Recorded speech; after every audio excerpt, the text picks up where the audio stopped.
Dan Bapak mungkin lihat beberapa hari yang lalu viral lagi. Saya diundang ke Istana Negara. Tapi saya tidak datang. Kenapa? Karena saya tahu ada tempat acara saya yang menunggu saya sudah janji.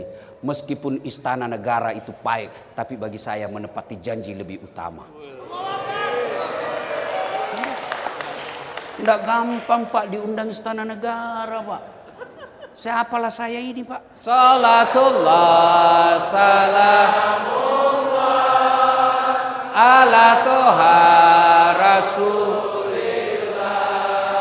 Salatullah salamullah ala yasin habibillah.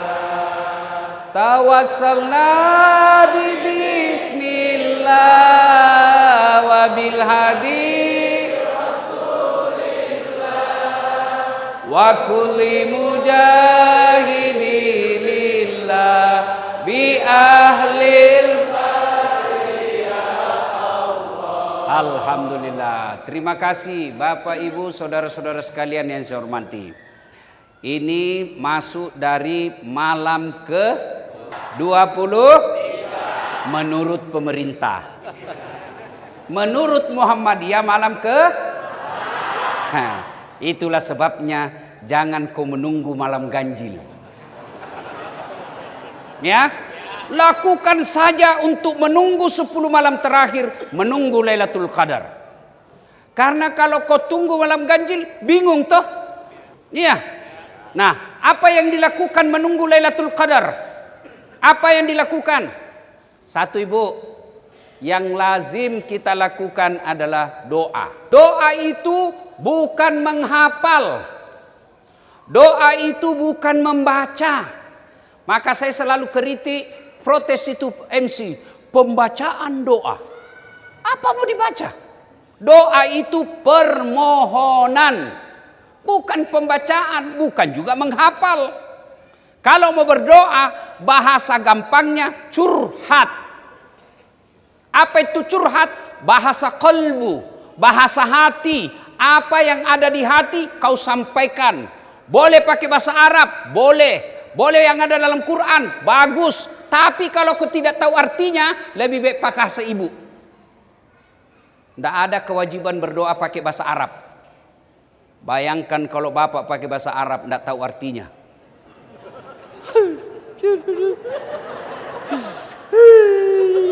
Ternyata doa yang dibaca doa minta hujan. Bingung kan malaikat? Ibu-ibu, mau saya ajarkan doa anak soleh supaya jadi ulama terkemuka, bagus akhlaknya. Mau? Ikut sama saya bacakan doanya. Bismillahirrahmanirrahim. Allahumma barik lana.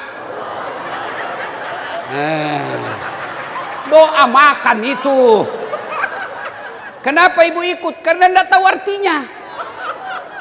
Maka doa tidak mesti bahasa Arab. Bahkan bapak boleh berdoa begini. Ya Allah, engkau sudah tahu apa yang kau mau. Ya Allah, kabulkanlah kemauanku itu. Selesai.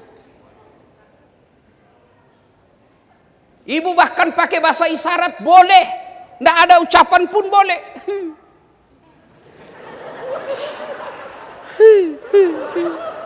Ternyata suaminya kawin lagi. Boleh. Maka silakan minta. Alhamdulillah anak genset sekarang rajin berdoa. Kala Ustadz Dasat doanya 1 jam doa lagi, 30 menit kemudian doa lagi. Tapi sayangnya berdoanya di mana? Status. Ya Allah lindungilah saya. Sibuk betul Tuhan mau baca statusmu. Doa silakan memakai bahasa. Ada aturannya. Ada, bukan wajib tapi sunnah. Bapak Ibu dari Jakarta ke Bekasi ada 2 jalan. 1 jalan tol, 1 jalan biasa. Mana yang lebih cepat sampai? Itu kalau di Eropa. Jalan tol cepat. Kalau di Indonesia Jakarta sama aja Pak. Macet, boleh orang tinggal tadi. Saya macet Pak, lebih sejam baru sampai di sini. Artinya apa? Kalau dia doa sesuai sunnah, maka doanya cepat sampai. Kalau dia berdoa tidak sesuai sunnah, sampai juga, tapi bisa jadi nanti sudah mati baru sampai. Ya, apa sunnahnya? 1, ada wudhu. Boleh enggak berdoa tidak ada wudhu? Boleh, tapi macet. 2, pakai baju yang ibu bapak yakini halal. Sedulur-sedulur, bu-ibu, jangan sampai pakai kudung iktikaf di masjid, kudung pilkada.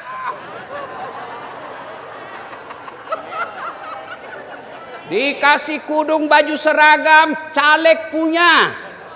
Sogok. Bapak-bapak yang beli gamis kemarin hasil uang serangan fajar. Jangan kau pakai. Dia bilang bukan serangan fajar ini Ustaz, ini sedekah subuh. Pret. Ya. Yang gini baju yang bapak pakai halal.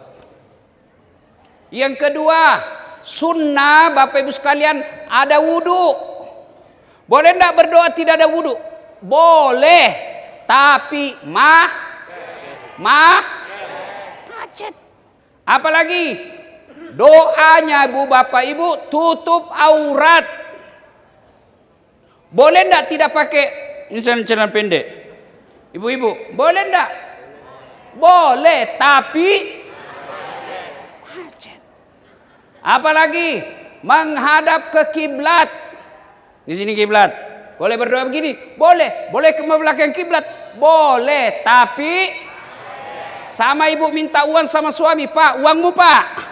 Ini so, dia bilang suamimu kurang ngajar memang ini. Sudah jelek, bau mulutnya, kuat makan. Ya, boleh tapi apalagi sunnah berdoa. Duduk di antara 2 sujud. Boleh berdiri? Boleh. Boleh duduk begini? Boleh, tapi hati-hati kentut. Tapi yang sunnah duduk di antara 2 sujud seperti ini. Duduknya. Lihat ini kaki saya. Boleh doa begini Ustaz? Boleh. Boleh begini Ustaz? Boleh. Kalau bolehnya boleh, tidak ada larangan. Apalagi yaitu bersikir dulu. Diawali dengan memuji-muji Allah. Kalau hafal Asmaul Husna bagus. Subhanallah walhamdulillah wala ilaha illallah wallahu akbar. Wala haula wala quwata illa billahil aliyil azim. Bagus. Tidak hafal itu, minimal yang 3. Subhanallah 33, alhamdulillah 33, Allahu akbar 33. Tapi pesan baik-baik, jangan buru-buru. Ada orang berzikir, tidak jelas ucapannya. Sikirnya terlalu laju. Kecepatan hipersonik. Kala-kala rudalnya Iran. Kayak dia sikir, kayak makan pisang goreng panas. Coba. Kau ketawa karena kau semua pelakunya. Biasa heran di masjid, sama-sama subhanallah, sama-sama 33. Saya baru 11, dia sudah sampai. Apa artinya itu subhanallah? Makanya jangan heran ibu-ibu ada tasbih digital di jari-jarinya tapi tetap gosip. Subhanallah. Itu karena tidak ikhlas zikirnya. Ya, puji-puji Allah dulu. Yang berikutnya sunnahnya yaitu mengangkat kedua belah tangan. Apalagi Ustaz, sunnah bersalawat kepada Nabi. Ya Nabi salam alaika, ya Rasul salam alaika, Ya Habib salam alaika salawatullah alaika. Itu versi syahdunya. Mau yang biasa-biasa saja. Ya Nabi salam alaik, ya Rasul salam alaik, ya Habib salam alaik, salawatullah alaik. Kenapa mesti bersalawat? Karena itu perintah. Innallaha wa malaikatahu ya ayyuhalladzina amanu yusalluna 'alan nabi. Allah perintah. Dengar ini pengurus masjid, ini mic, ini ujung tombak dakwah. Ya, kalau saya Pak dalam diari dakwah itu saya catat itu masjid yang jelek sound sistemnya. Saya catat, saya tidak suka pakai gitu deh, kayak kita bodoh-bodoh di sini. Ya, dengar ya, mic ini ujung tombak dakwah. Dan betul Pak. Kalau saya pergi ceramah, tuh cantik tuh, tapi jelek sound sistemnya. Saya bilang diundang saya lagi, saya bilang kalau masih begitu mic-nya saya tidak mau datang. Nah, kenapa? Rugi kita ceramah Pak. Setengah mati keluar juga. Tidak orang dengar juga. Maka dengar pengurus masjid yang saldonya sampai puluhan juta, sampai ratusan juta, sound sistemnya tidak baik, siap-siap kau ditanya nanti di padang mahsyar. Bapak tidak dimasukkan neraka, tapi sudah dipanggil, ditanya-tanya. Sama meskipun Bapak tidak ditangkap KPK, tidak dipenjara, tapi kalau sudah dipanggil Pak, menderita juga. Maka dengar ini pengurus masjid. Saldo kas 70 juta, saldo kas 700 juta, sound system.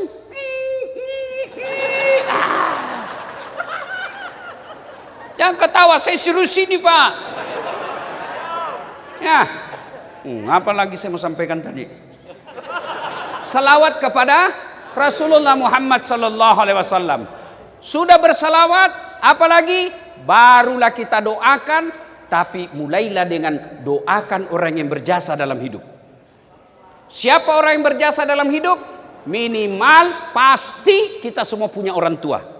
Mau jahat atau tidak orang tua, ada jasanya. Apa jasanya? Kalau dia ibu, dia lahirkan kamu. Kalau dia bapak, dia kerja sama sama ibumu. Jahat orang tua saya Ustadz, tidak ada urusan. Jahatnya urusannya dengan Allah. Dengar adik-adik, tidak ada dalam Islam orang tua durhaka, tidak ada. Meskipun dia bajingan bapakmu, tidak boleh kau bilang orang tuamu durhaka. Yang ada orang tua dosa kepada Allah, tidak ada dosa kepada anak. Jangan kau bilang orang tua saya jahat Ustadz, saya broken home. Itu kurang apa jahatnya Ibrahim alaihissalam bapaknya? Jahat bapaknya, tapi pernah kau dengar Ibrahim broken home? Tidak ada bapak saya Ustaz. Nabi Isa tidak ada bapaknya. Broken home? Tidak. Nah dari sekalian, doakan dulu orang tua. Sudah itu mintalah apa yang kita mau. Nah setelah kita minta, Allah janji, ud'uni astajib lakum. Berdoaku kepadaku pasti saya kabulkan. Itu janji Allah, bukan janji caleg. Oh kalau caleg Pak, begitu mau dipilih bagi-bagi kartu nama. Pilih saya, sama-sama kita orang Banten. Pilih saya, sama-sama kita orang Jawa. Pilih saya, sama-sama kita orang Sunda. Ada masalahmu, ini nomor HP saya. Telepon saya 24 jam, saya akan bantu. Begitu terpilih, dia ganti nomor HP-nya. Ada begitu di sini? Ada? Ada? Kau salah, kenapa kau pilih? Tidak mungkin ujuk-ujuk langsung masuk DPR. Rakyat juga yang pilih. Makanya Allah kasih hukuman negara kita ini. Duit banyak, tapi banyak juga pengangguran. Tambang banyak, tapi banyak tenaga kerja kita ke luar negeri, kasihan. Singapura itu Pak kecil Pak. Beli air minum dari Malaysia, beli pasir dari Indonesia, kecil Pak. Itu Singapura. Tapi rakyatnya tidak mau disogok ketika pemilu. Maka yang jadi pejabat orang baik. Sekarang kita Pak dikasih 300.000, dia pilih meskipun dia tahu itu tidak ada otaknya.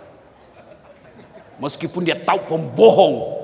Ini aja 300.000. Begitu rapat dia joget. Ten, ten, ten, ten, ten.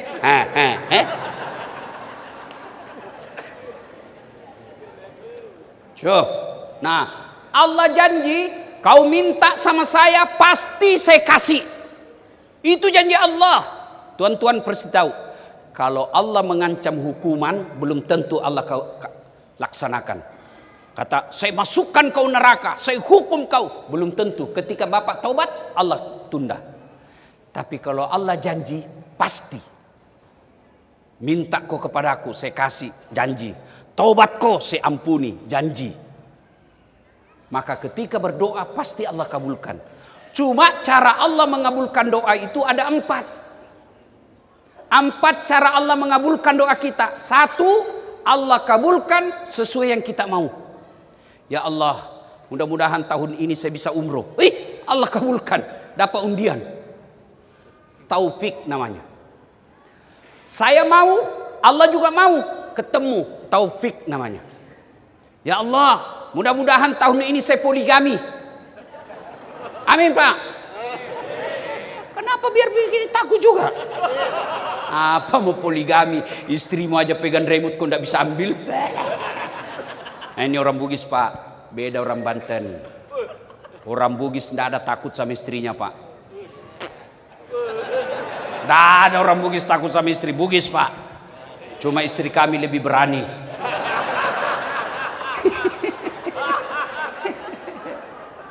Pak, ya Allah, mudah-mudahan anak saya lulus akpol tahun ini. Lulus betul, taufik.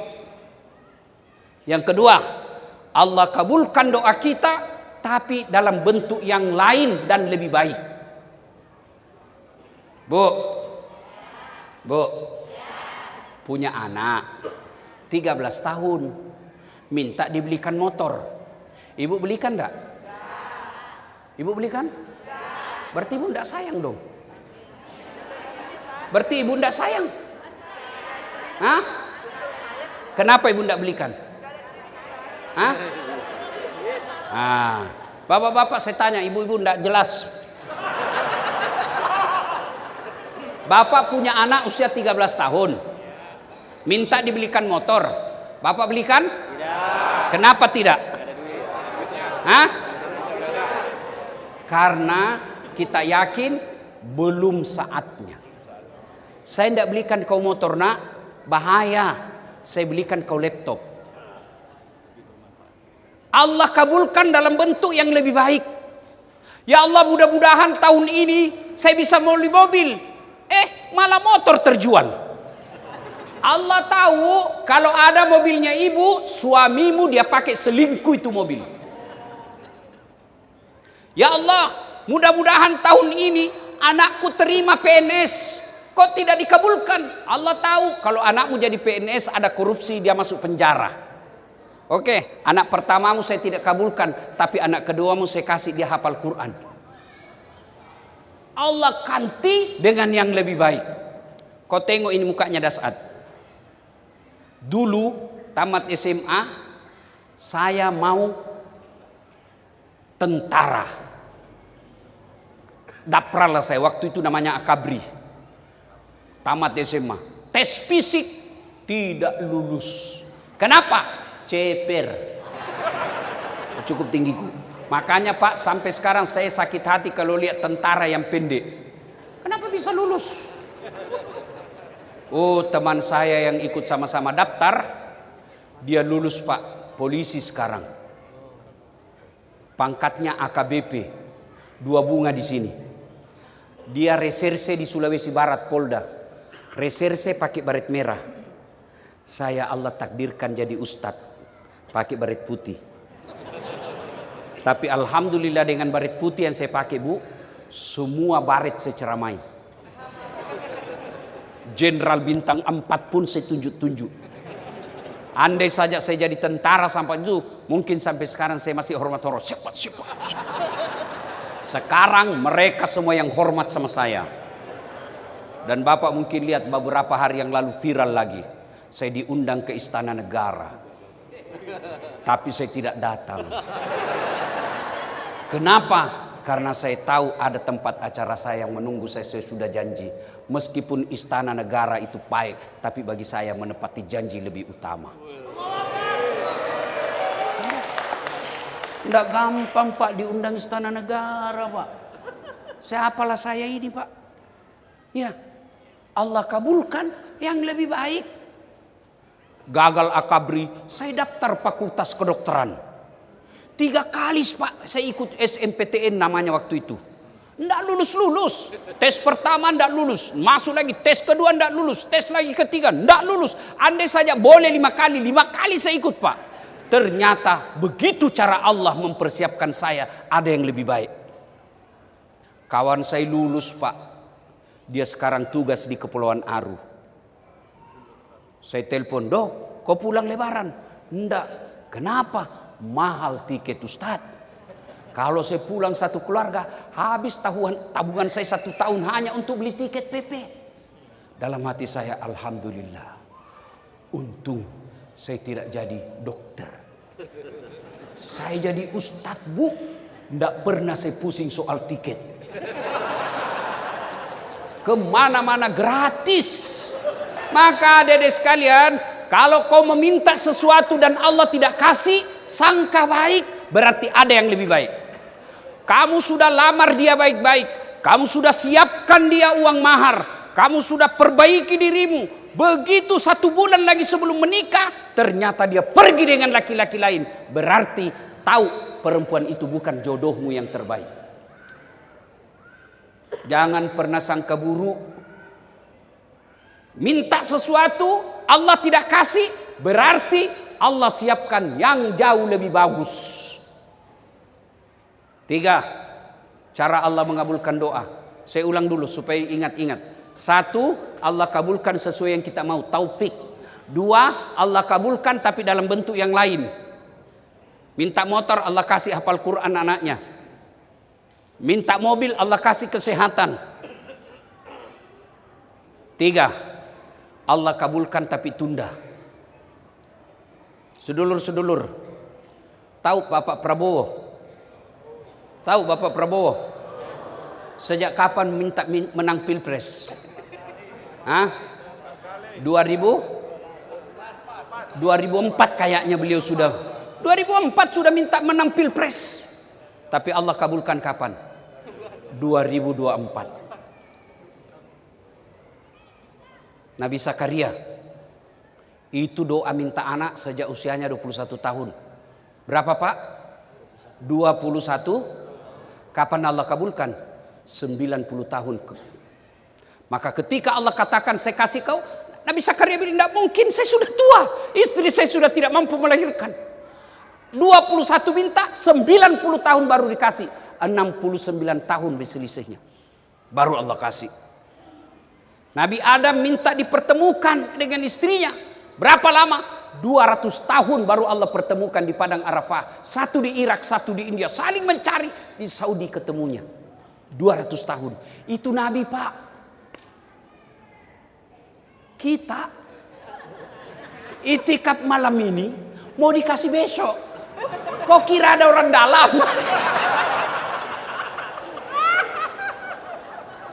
Ya, Allah kasih tapi ditunda.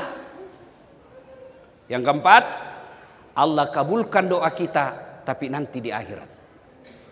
Selesai sholat subuh, Nabi balik sama sahabat. Saudara-saudara sekalian, ada enggak yang mimpi tadi malam? Tidak ya Rasul. Nabi katakan saya semalam mimpi. Ingat, mimpi Rasul itu wahyu, hidayah dan petunjuk. Kalau mimpi suaminya ibu, enggak usah ditafsir. Adik-adik, kalau kamu mimpi enggak usah ditafsir. Bagaimana petunjuk Nabi? Kalau kau mimpi baik, bangun, ucapkan alhamdulillahirabbil.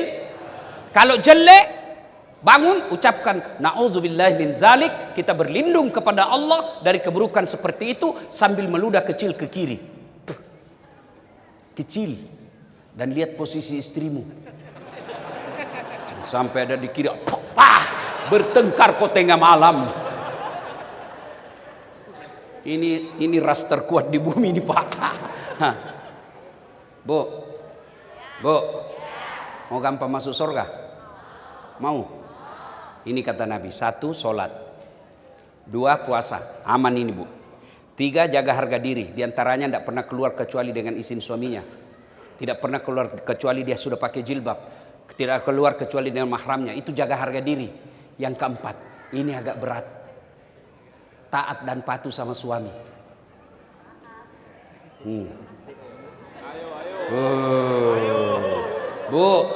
Bu, itikaf 10 malam terakhir. Puasanya sempurna. Ngaji 2 kali hatam. Tapi kurang ajar sama suami. Wassalam. 3 golongan orang yang didoakan oleh Nabi tidak diterima amal ibadah Ramadannya. 1 di antaranya istri yang durhaka sama suaminya.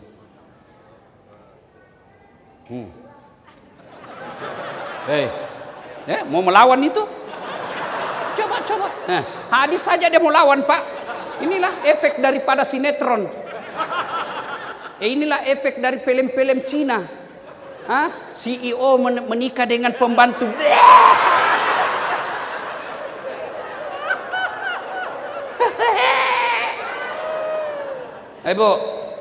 Bu, suami saya jahat, bukan dengan membalasnya menghina. Saya tidak suka suami saya, minta ku cara baik-baik. Ini bertengkar, hamil lagi.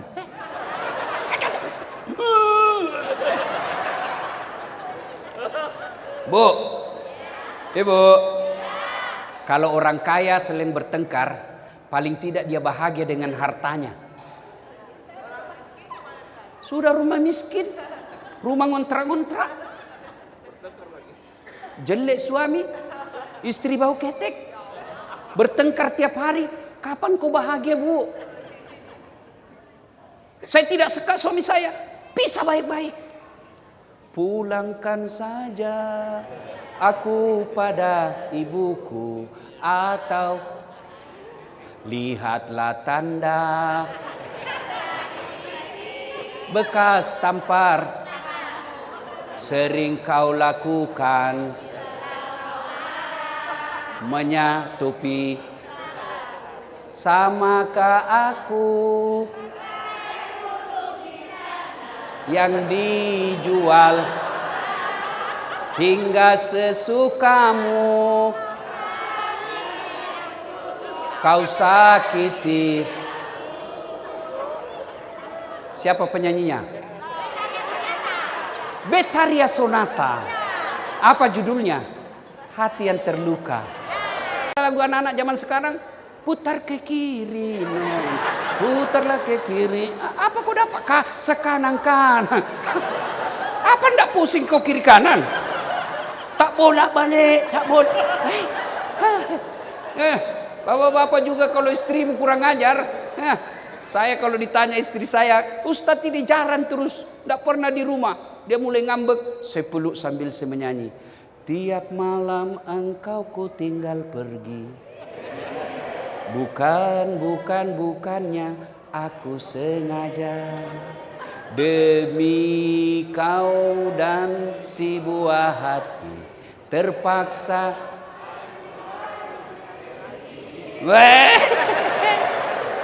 Masih marah juga pak. Saya peluk lalu saya menyanyi. Insaflah wahai manusia. Berhenti dia. Jadi bapak ibu saudara-saudara sekalian, bu mau masuk surga? Hormati suami. Sekarang ini bocor rahasia.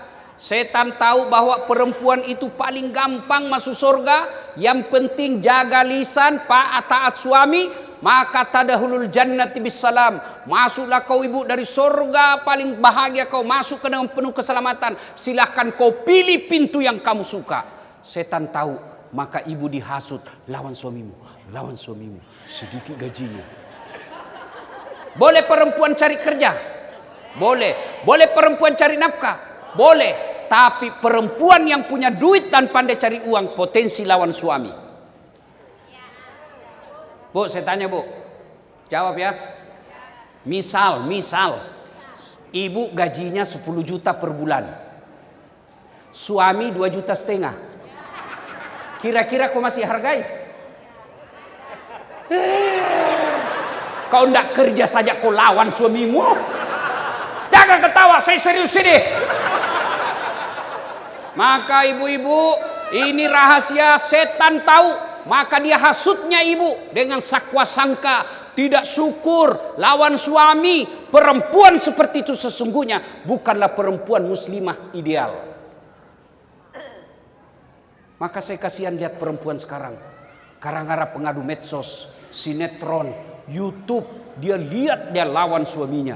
Demi Allah ibu, kamu tidak akan masuk surga. Kenapa? Ridha Allah ada pada ridha suami. Maka pulang nanti bu, kalau ibu mau itikaf, cepat diterima doa, minta maaf sama suami. Maafkan saya pak, saya hilaf selama ini.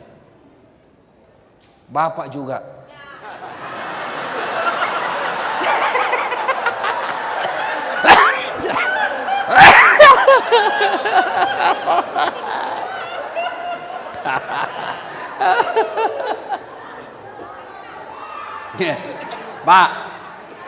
Pak, Nabi bilang begini, bukanlah bagian dari umatku suami yang tidak tahu memuliakan istrinya.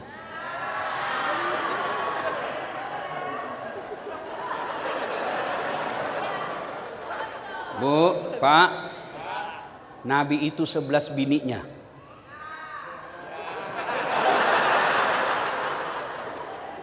Tapi tidak ada satupun bini beliau katakan, saya menyesal menikah dengan engkau Muhammad. Kita cuma 11 istri, Nabi 11, bapak 1, menderita lahir batin pak. Nah sudah lain kali kita bahas itu.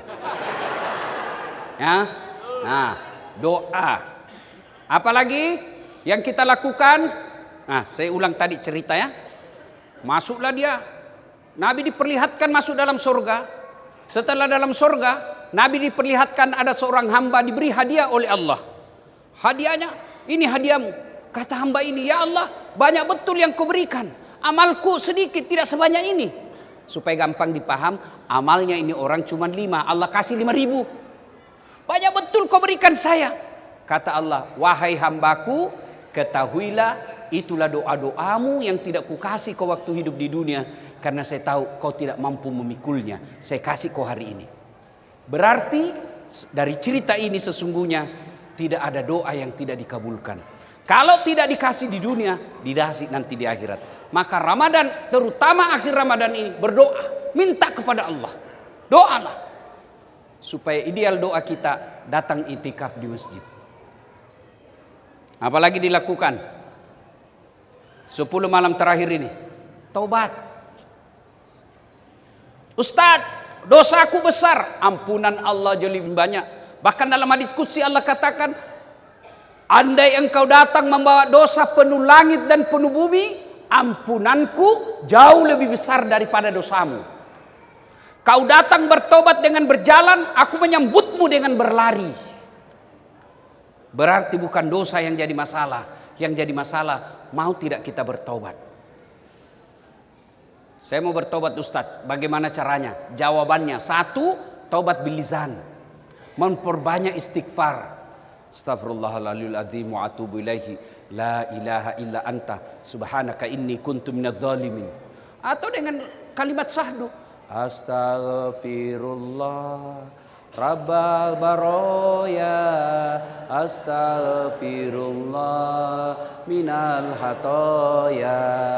Astaghfirullah Rabbal baroya. Astaghfirullah minal hatoya. Jadi bapak kalau itikaf datang ke masjid, misalnya datang jam 1, jam 2 baru mulai sholat lain. Dari jam 1 ke jam 2 bapak duduk istighfar perbanyak-banyak. Astaghfirullahaladzim. La ilaha illa anta subhanaka inni kuntu minadz zalimin. Astagfirullah, astagfirullah, astagfirullah. Sudah itu taubat yang kedua dengan ibadah mahdah. Bagaimana caranya ibadah mahdah? Dengan sholat sunat taubat. Waktunya selesai sholat maghrib, nunggu isya. Berapa rakaat? 2 rakaat salam, 2 rakaat salam, 2 rakaat salam sampai 6. Boleh 2, boleh, paling baik 6. Bagaimana niatnya? Niat tidak harus diucapkan. Tanpa diucapkan sah. Kalau mau diucapkan, usalli sunnatal taubat, raka'ataini lillahi ta'ala, Allahu Akbar. Saya niat salat sunat taubat 2 rakaat sunnah, hukumnya bagi saya lillahi ta'ala, Allahu Akbar. Itu pun tidak tahu, berdiri saja tegak menghadap kiblat. Tuhan, salat taubat ya, Allahu Akbar. Boleh. 2 rakaat berikutnya ulang lagi, Tuhan masih seperti yang tadi, Allahu Akbar. Kapan tobatnya? Sujud terakhir. Dengan catatan kalau bapak bermazhab Syafi'i tidak usah diucapkan, tidak boleh, dalam hati saja. Ya Allah, anggap ini dalam hati, anggap. Karena kalau saya jelaskan dalam hati bapak tidak ngerti kan?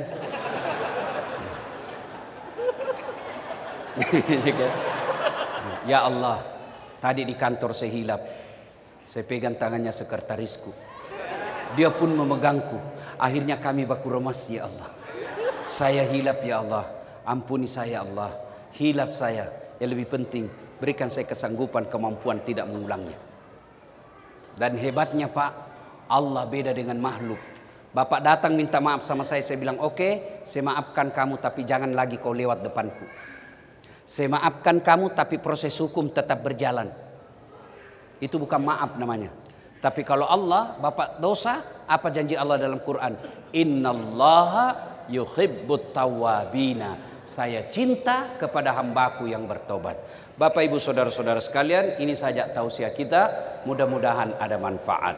Karena kita masih mau sholat lail sebentar, maka lebih baik kita cepat lebih awal balik. Kalau bapak ibu masih mau dengar ceramah saya? Mau sampai pagi pun bisa? Silakan nonton YouTube, banyak ibu ada semua ya. Silakan. Mudah-mudahan Ramadan ini Ramadan yang terbaik lagi dari yang kemarin. Ibadah-ibadah kita diterima, bukan cuma diterima, tapi mampu memperbaiki akhlak dan kehidupan kita. Demikian usikum wa nafsi bitaqwallah fastabiqul khairat. Assalamualaikum warahmatullahi wabarakatuh. Pertanyaannya, sudah hampir habis Ramadan. Apakah tujuan puasa kita sudah ada dalam diri? Karena tinggal 5 hari lagi. Berarti semestinya 75% tujuan takwa itu sudah ada dalam diri.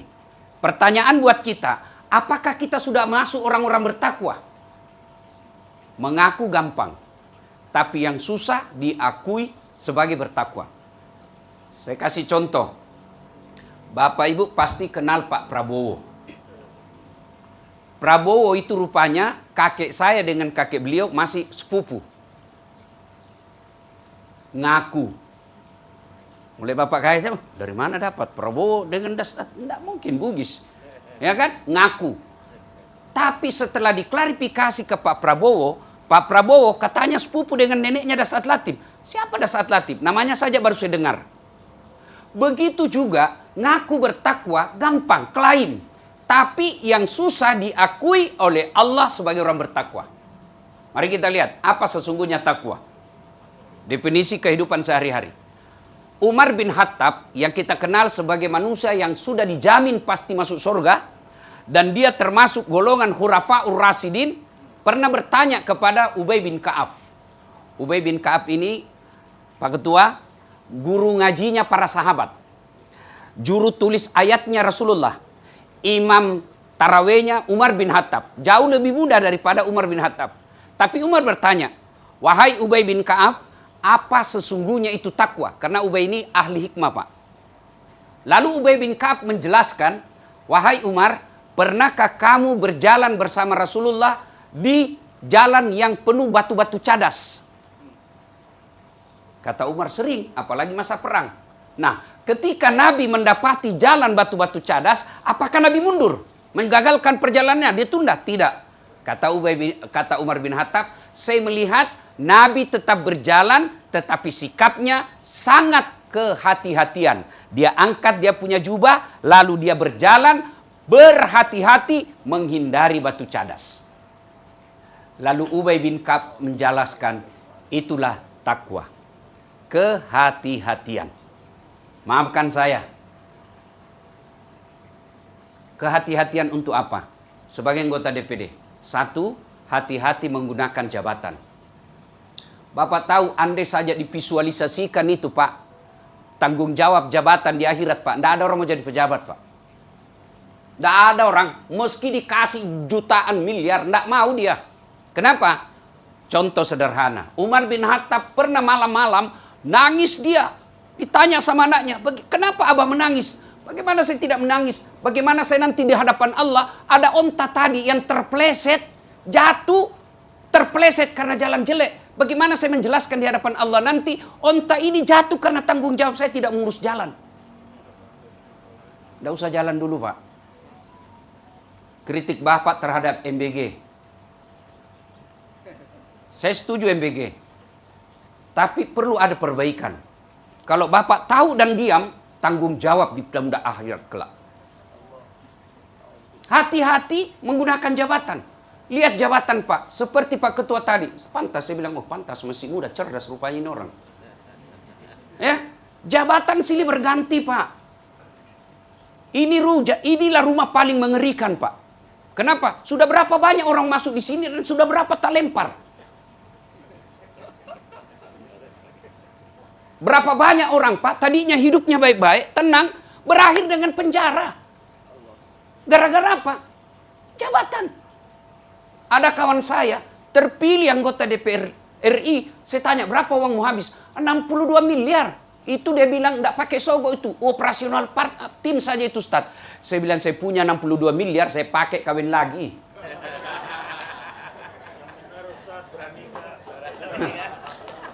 Kalau orang Bugis tidak ada takut sama istrinya, Pak. Cuma istrinya lebih berani. Iya, Pak. Saya bilang, adakah? Coba, ada orang jadi bupati habis duitnya ratusan miliar. Lalu berujung ditangkap KPK. Adakah kebodohan yang lebih dari ini? Saya ada duit 65 miliar, Pak. Satu, saya pakai bangun masjid 10 miliar. Sudah masjid paling cantik itu. 10 miliar saya pakai wisata Eropa. Masih ada 40 miliar. 10 miliar saya pakai modal. Tapi 60 miliar, 100 miliar, Bapak dapat anggota DPD, lalu tidak digunakan beramar ma'ruf nahi mungkar, salah dan keliru besar. Dan seorang ketua DPD jauh lebih gampang masuk surga dari ulama. Kenapa bisa? Saya ceramah, Pak, jangan hamar, jangan hamar. Anak-anak kasih kempes ban mobil saya, Pak. Tapi ketua DPD panggil dan narkoba, kenapa narkoba banyak beredar itu? Efektif, Pak. Dan anggota ketua DPD jauh lebih mudah masuk surga, lebih cepat daripada ulama. Kenapa, Bang Yoris? Coba. Ketika Allah nanti katakan, ulama Indonesia masuk surga. Masuk, Pak, tapi masih ngantri. Ulama Jawa Timur, ulama Sulawesi Selatan, ulama NU, ulama Muhammadiyah. Nah, banyak, Pak, masih ngantri ribuan ulama.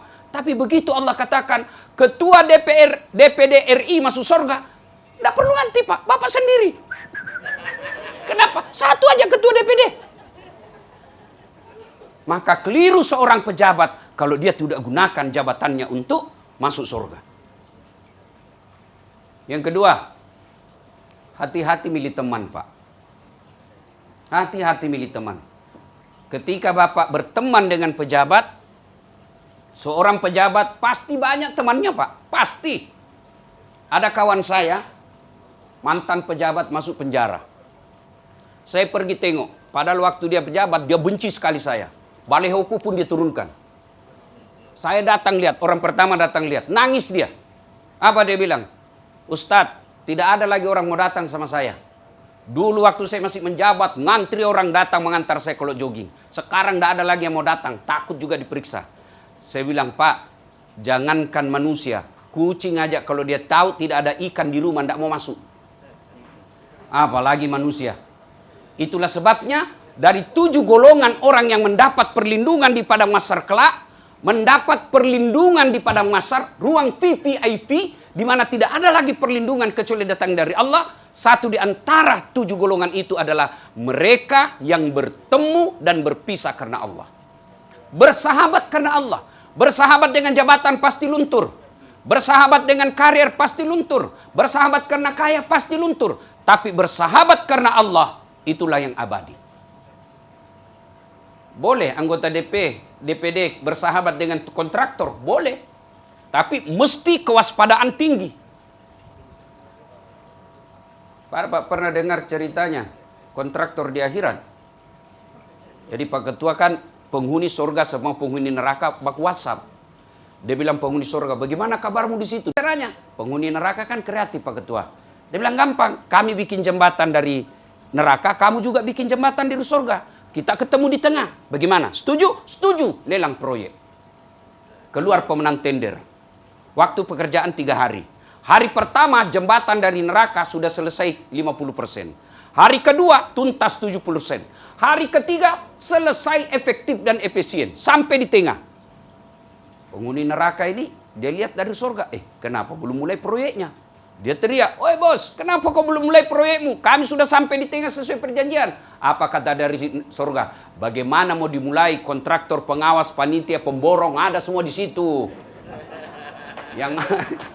Yang ada di sini hanya imam. Tidak tahu dia hitung-hitung kalkulator. Selalu salah perhitungannya, Pak. Bapak, hati-hati. Saya kalau boleh bersaran kepada Bapak, tidak ada salahnya. Ada nomor-nomor ulama di dalam handphone Bapak. Ketika Bapak mau mengambil keputusan, selain berkonsultasi dengan penegak hukum, Bapak konsultasi dengan agama. Untuk apa? Menyelamatkan dunia dan akhirat Bapak. Dan enaknya kalau Bapak berteman dengan ulama, insya Allah tidak macam-macam pikirannya Pak. Paling pun kalau minta, dia minta apa? Pembeli sound system. Bukan untuk dirinya Pak. Saya bersahabat sama Pak Ketua, pasti jalan yang baik. Begitu saya datang di sini, saya telepon Pak Ketua. Ya, di mana sholat berjamaah yang bagus di sini? Di mana baik pengajian? Tidak mungkin saya Pak Ketua. Di mana panti pijat yang bagus? Tidak mungkin Ustaz beleng-beleng. Berteman. Dan coba lihat, seperti Pak Ketua tadi katakan. Silaturahmi itu, siapa kata Nabi? Siapa yang mau dipanjangkan umurnya, dimurahkan rezekinya, dan tertolak dari bencana, maka hendaklah dia bersilaturahmi. Dan tempat ini jadi saksi, bukti. Nah, berbicara tentang teman, Nabi memberikan ilustrasi yang sangat cantik. Kalau kau berteman dengan penjual parfum, kalau kau tidak dapat parfumnya, kau dapat bau harumnya. Kalau kau berteman dengan pandai besi, kalau kau tidak dapat apinya, kau dapat hawa panasnya. Ulama lalu menerjemahkan hadis ini dengan contoh yang sederhana. Kulit kambing dianggap hina. Tidak ada yang mau cium Pak itu kulit kambing. Tapi ketika dia menjadi pembungkus Al-Quran, kitab suci, kulit kambing yang hina itu dicium ketika diambil Qurannya dan dicium pula ketika selesai dibaca. Kenapa? Karena dia berteman dengan kitab suci. Sebaliknya, kulit kambing ketika bersahabat dengan derom, jadi beduk. Tiap saat dipukul. Salah milih teman. Bapak-bapak, anggota DPD, hati-hati milih teman.